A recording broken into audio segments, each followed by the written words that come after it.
శుభోదయం. నిన్న ఏం జరిగిందో తెలుసుకుందాం. What happen yesterday. పోస్టల్ బ్యాలెట్పై రేపు ఏపీ హైకోర్టు తీర్పు. విదేశీ పర్యటన ముగించుకొని రేపు ఏపీకి రానున్న జగన్. తెలంగాణ దశాబ్ది వేడుకలకు కేసీఆర్ను ఆహ్వానించిన సర్కార్. గొర్రెల పంపిణీ కేసులో మరో 2 అధికారులు అరెస్ట్. జూన్ 6 వరకు సిట్ కస్టడీకి ప్రజ్వల్ రేవణ్ణ. ఢిల్లీలో రేపు మధ్యాహ్నం 3 గంటలకు విపక్ష కూటమి నేతల సమావేశం. దేశవ్యాప్తంగా వడదెబ్బతో 24 గంటల 54 మంది మృతి. తమిళనాడులో పెయింట్ ఫ్యాక్టరీలో మంటలు, 3 మృతి. నేడు లోక్సభ ఎన్నికల తుది దశ ఎన్నికల పోలింగ్. ఉదయం 7 గంటల నుంచి సాయంత్రం 6 గంటల వరకు పోలింగ్. 8 రాష్ట్రాల్లో 57 లోక్సభ స్థానాలకు పోలింగ్.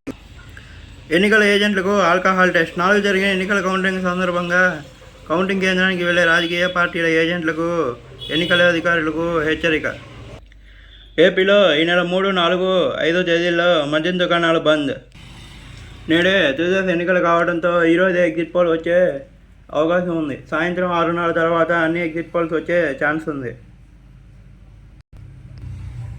ఇప్పటివరకు వచ్చిన వార్తలు ఇవేనండి. మరికొన్ని వార్తలతో రేపు మీ ముందుకు వస్తాం. అంతవరకు చూస్తూనే ఉండండి what happen yesterday. Thanks for watching.